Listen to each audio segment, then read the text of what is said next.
Welcome to my channel healthy cooking passion. ఈరోజు నేను చేయబోయే రెసిపీ కాలీఫ్లవర్ పెప్పర్ ఫ్రై.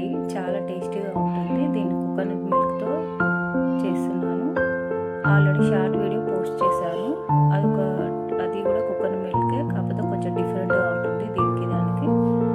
ఇప్పుడు ఒక కడాయి పెట్టుకొని అందులో ఆయిల్ వేసి కొంచెం జీలకర్ర వేసాను. తర్వాత ఉల్లిపాయలు, కొంచెం కరివేపాకు, పచ్చిమిర్చి వేస్తున్నాను. చిన్నగా కట్ చేసుకోవాలి పచ్చిమిర్చి. కొంచెం ఆనియన్స్ ఎక్కువ వేసుకుంటే చాలా టేస్టీగా వస్తుంది కర్రీ. వేసుకొని అవి బాగా మగ్గాలి. ఇప్పుడు చూడండి మగ్గిపోయాయి. ఇలా మగ్గాక అందులోకి అల్లం వెల్లుల్లి పేస్ట్ ఫ్రెష్గా చేసింది పేస్ట్ వేసాక కొంచెం పసుపు కూడా వేసి ఒకసారి అంతా కలిసేలాగా కలుపుకోవాలి.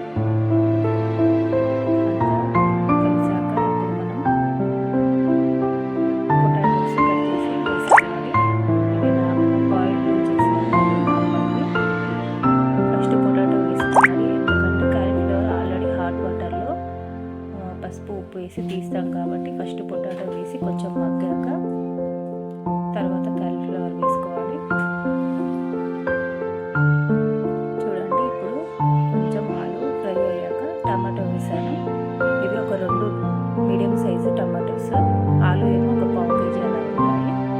వేసి కొంచెం సాల్ట్ వేసి టమాటో మీద త్వరగా మగ్గిపోతాయి, మంచి స్మాష్ లాగా అవుతాయి. చూడండి ఇలా. ఇప్పుడు ఒకసారి మళ్ళీ అంతా కలిసేలాగా కలుపుకోవాలి.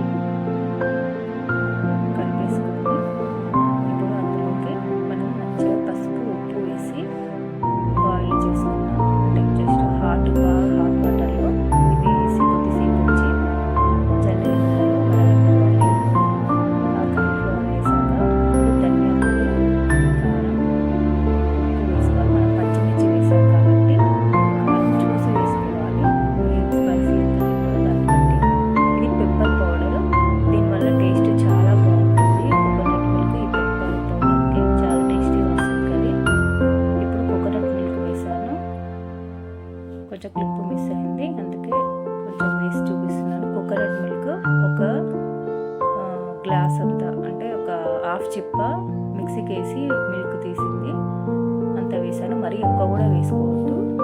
కోకోనట్ మిల్క్ వేసుకొని కోకోనట్ మిల్క్ అంతా ఎగిరిపోయే వరకు బాగా కర్రీని మగ్గించుకోవాలి. చూడండి కోకోనట్ మిల్క్ అంతా అయిపోయి గుజ్జులాగా అయిపోయింది కర్రీ. ఇంకా కొద్దిసేపు అయితే కొంచెం కోకోనట్ మిల్క్లో కొంచెం ఆయిల్ వస్తుంది. అప్పటి వరకు ఉంచితే చాలా టేస్టీగా ఉంటుంది కర్రీ. కొంచెం కొత్తిమీర వేసుకోవాలి. వేసుకొని ఒకసారి అంతా కలిపి ఇంకొక 5 minutes అలా పెట్టుకోవాలి. బాగా కలిపాక ఒక 5 minutes పెడితే కొంచెం కోకోనట్లోకి వచ్చి ఆయిల్ ఇలా వస్తుంది. ఇప్పుడు కర్రీ రెడీ అయినట్టు. చాలా బాగుంటుంది. రైస్లోకైనా, చపాతీలోకైనా, పూరీలోకైనా ఇది అన్నిటిలోకి బాగుంటుంది. చూడండి ఇలా వచ్చింది కర్రీ. మంచిగా ఫ్రై లాగా అవుతుంది. చాలా టేస్టీగా ఉంటుంది. ఇది మీరు కూడా తప్పకుండా ట్రై చేయండి. చాలా కమ్మగా కూడా ఉంటుంది కర్రీ.